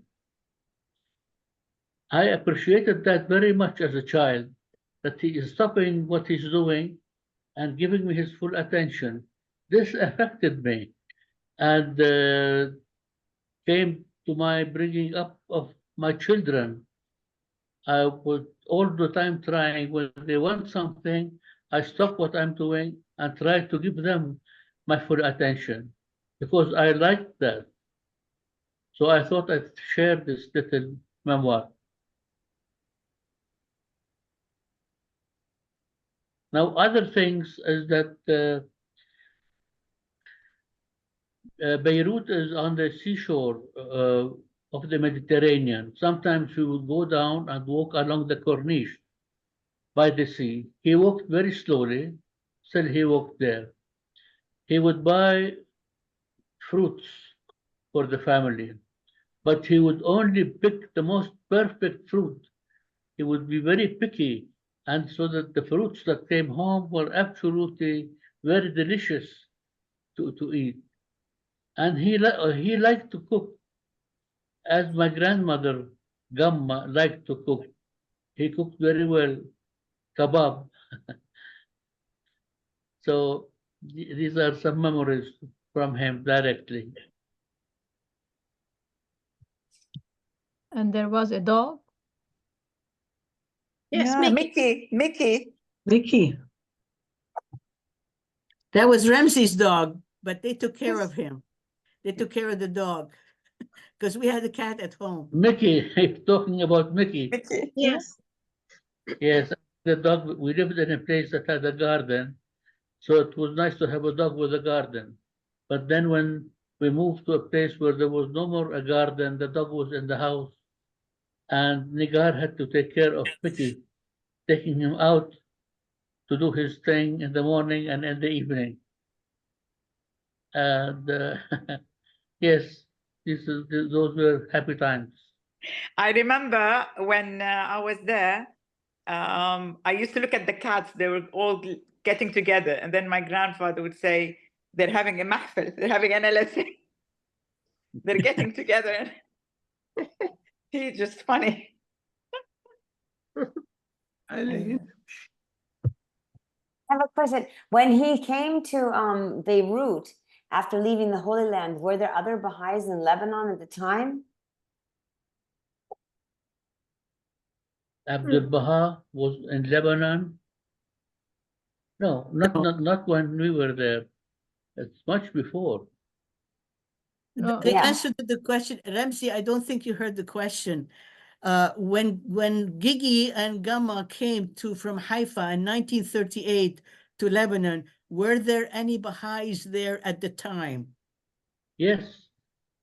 Yes, there was a small Baha'i community in Beirut and another small community in a village called Mashghara. Yes, there were some Baha'is. Yes, his son had gone to Beirut to go to the American University of Beirut. So his son, my grandfather, Professor Zayn, was there. Yeah, he had, that's a good point, Rana. He had married and Ramsey was born by then. So there was a beginning of a family. And the Iqbal family was living in Beirut at that time. Which one? The Iqbal family, the descendants of Muhammad Mustafa Baghdadi, one of the apostles of Baha'u'llah, the children of Hussein Iqbal, they were there. And in fact, the community started to grow. And in fact, when the Guardian passed away in 1957, commemoration was held in the house of the Iqbal family in Tariq al-Jadida. And there is a picture of that commemoration. Nur'ud-din Zayn was leading that commemoration. And there were 57 Baha'is in that picture, which is the approximate number of the Baha'is who were living in Beirut by then. So when he moved almost a decade before that to Beirut, there were in fact Baha'is, and we should not forget that there were always some Baha'i students who used to study at the American University of Beirut from Iran and other places. And there are many pictures which were taken by these students in the university. So there was always a Baha'i presence in Beirut. Thank you. Does anyone else have questions they want to ask tonight? You can raise your hand. Don't be shy. Every question's important.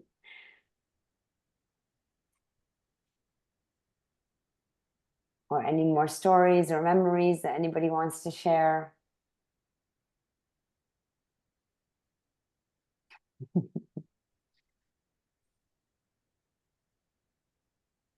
Gisela, did you want to tell your memory of when you met him?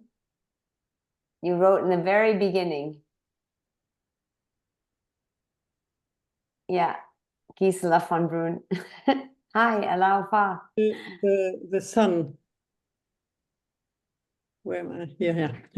This is Professor Zayn. So Jenabi Zayn's son, I guess. Zayn. The son of Nur'ud-din. Okay, we have three here.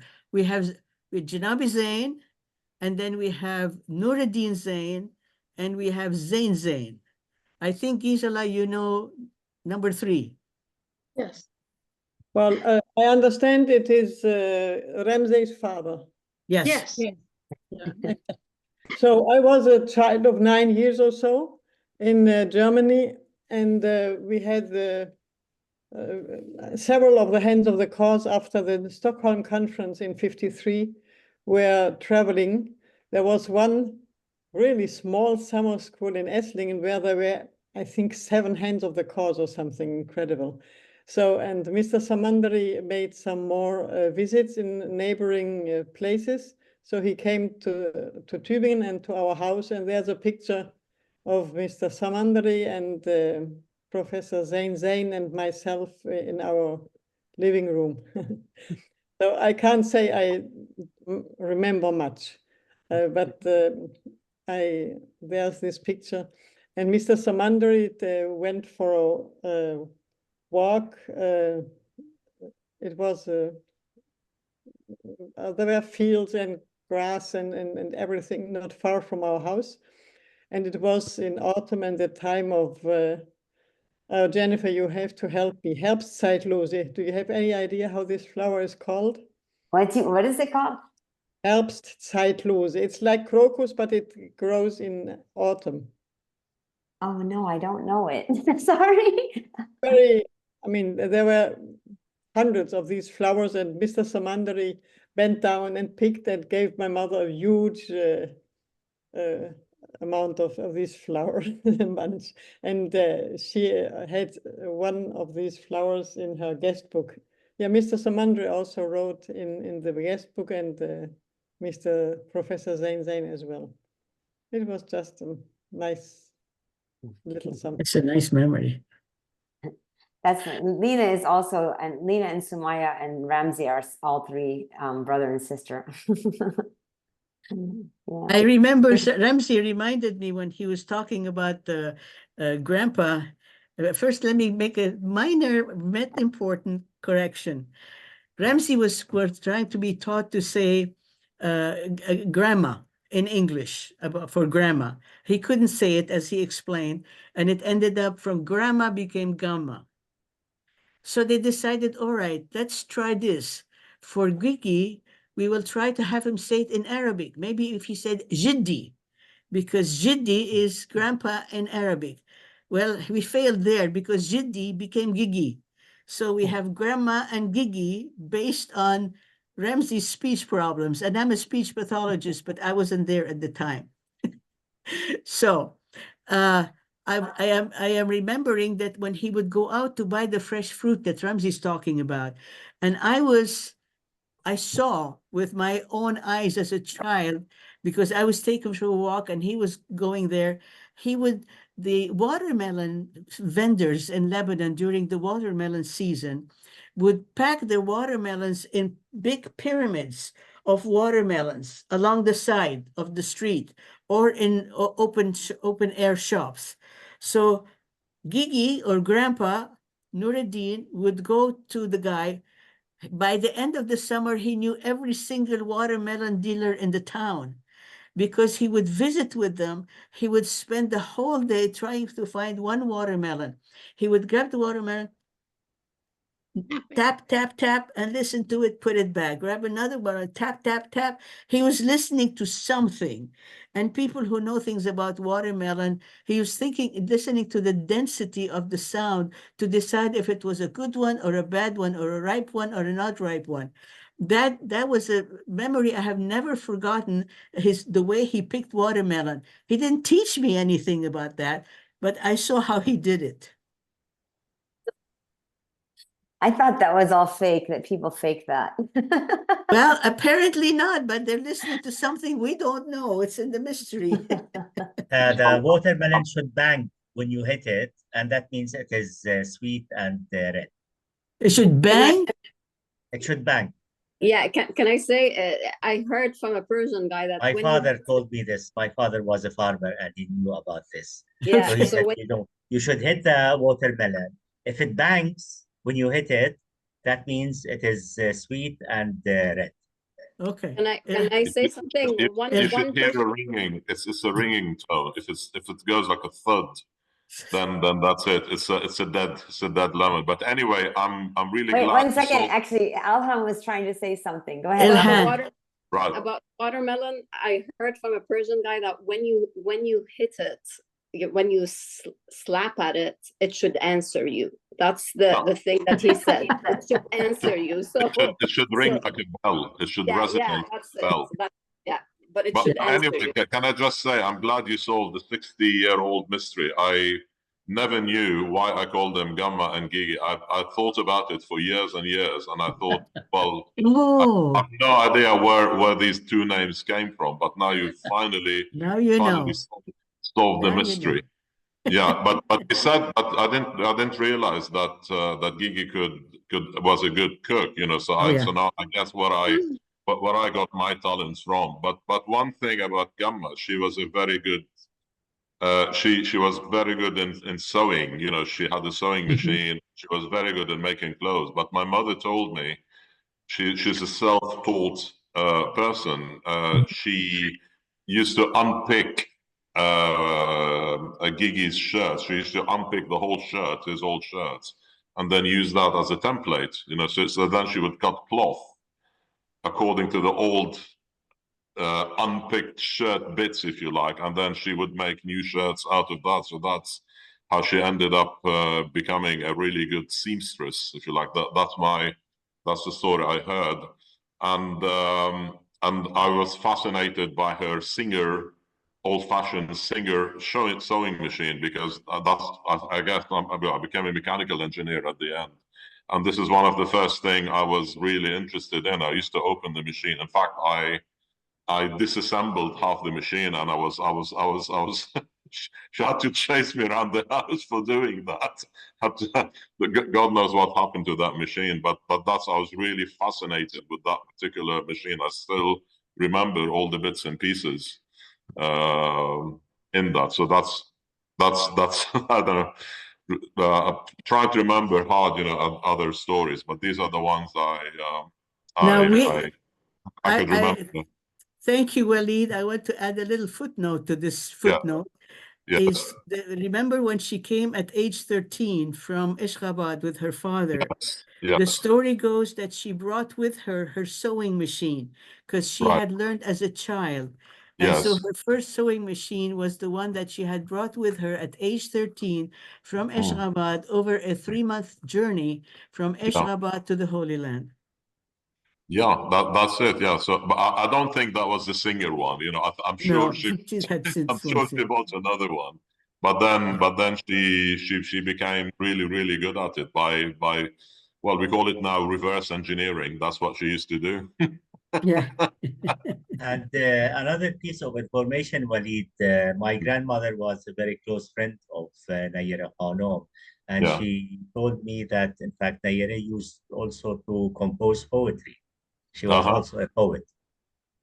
Well, that's news to me. That's news to me too. One thing you may remember, that every evening before sunset, because she was my babysitter too, she would read the Tablet of Ahmad to every single family. Now, if other kids were around me, Nigara Nahi would shoo us away from the balcony, because she would sit at her balcony with her beautiful flowers and say a prayer. So this was a ritual every day, every evening.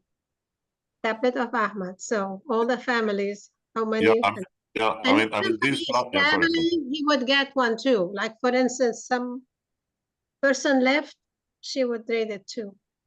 Yeah, I mean the flowers in the garden, I still remember the smell. I can really very distinctly remember that particular smell of a garden. In that, the other story now you just reminded me by the Loh Ahmed, because she went with, I think, with Zinat Khanum. They went because they were trying to find a cemetery for the Baha'is in Beirut, and they went to different sites, and at the very end they went there, they looked at the piece of land, and they picked that land, and that was the cemetery. And I think then Ramsey was trying. Remember many years ago when the government wanted to build a highway, and that was going to cut through the cemetery. And I remember you really struggled going there, and they finally got the government. You managed to get the government, I think, to change slightly, you know, the path of the highway so that it misses it misses the cemetery, but it did it in such a way that everybody driving on that path, you know, can actually see now the cemetery. Yeah, So Ramsey that's, went with Nahi and spoke with the son of the minister. yeah. Son of the minister was a student of my father, Mm. and he knew that we were Baha'is. And Ramsey, you remember, you went with Nahi. You had an appointment with him, and you told him that the government is going to pass a highway through the cemetery, destroy it, actually.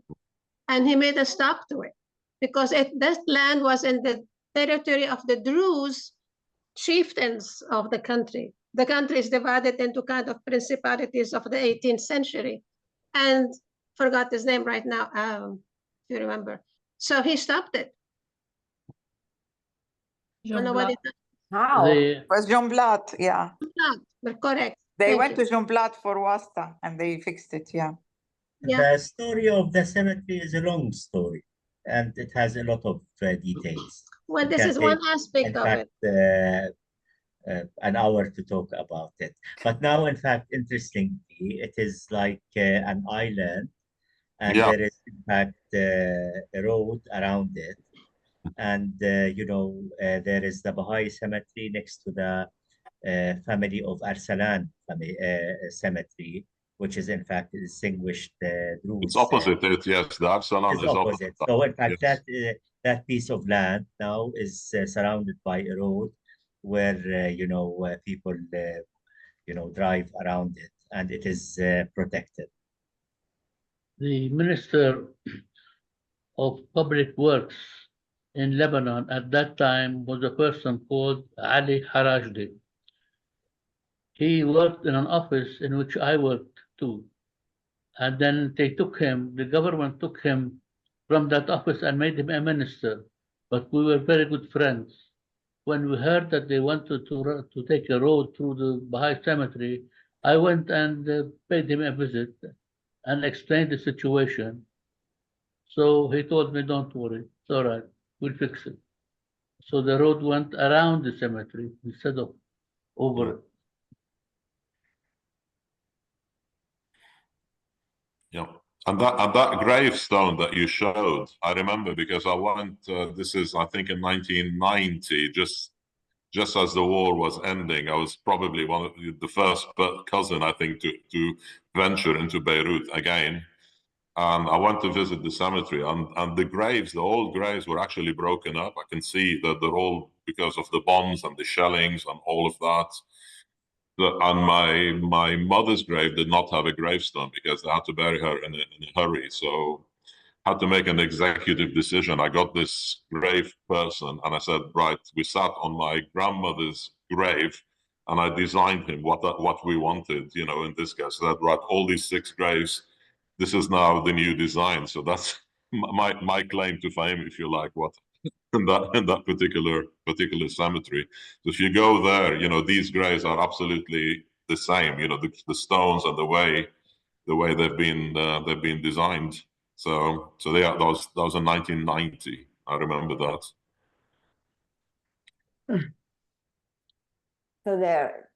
So they're all protected. They're all back to the way original. Well, no, not back. No. I mean, they couldn't do the original. I went to other cemeteries and I picked something and I redesigned it. And I got this guy.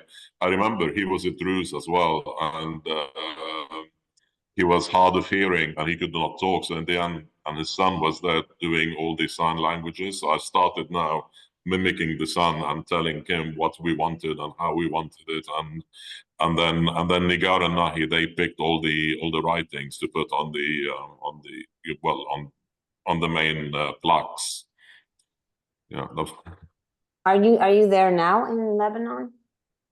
Sorry? Are you living in Lebanon now? No. I live in the UK. I live in Manchester. Oh, okay. Oh, yeah, that's what you said in the beginning.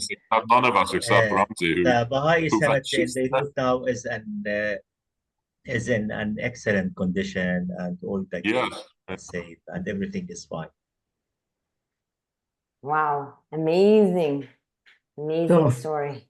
Thank you, Jennifer, for giving us this opportunity again. Thank you so much for coming. It's been really, really amazing. I feel really like I really would like to go to Lebanon and be with Ramsey. and miss Ramsey so much. But we are really trying on this side, to make the peace come. We are really teaching everyone from all these conflicted areas in Cyprus. We have so many now from also Ukraine and Russia, and everybody in the world is running over here, also from the Middle East. And so hopefully, with all the prayers of your grandparents and all of the, heroic souls that have lived in that area, this is going to be interesting how the peace will come. So Yeah.